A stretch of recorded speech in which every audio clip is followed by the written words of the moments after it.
எனக்கு யாரும் வேணான்னு இருந்தப்பெல்லாம் அவங்க மனசுல எல்லாம் எனக்குன்னு கொஞ்சம் இடம் இருந்தது. ஆனா இப்ப எல்லாரும் வேணும்னு நினைச்சுக்கிட்டு இருக்க. எனக்கு எந்த மனசுலயும் இடம் இல்லை. நல்லா ஃபிட்டிங் வச்சுட்டியா யோ? பெரிய ஆளியா நீ யோ?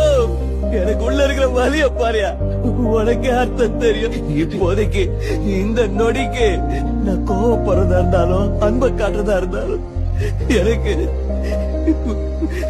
உன்னை தவிர வேற யாரு இருக்காங்க சொல்லு சொல்லியா? அவங்க எல்லாரும் மாதிரி நீ என்ன வேணான்னு ஒதுக்கிடாதையா. உனக்கு எடுத்து கூப்பிட்டு கிடையாது. என் லைஃப்ல இனி யாருக்கு தொல்லை கொடுக்க மாட்டேன். உன் மேல சத்தியம்.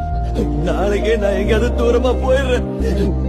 உன் முன்னாடி நாளா இல்ல போயிடுறேன்.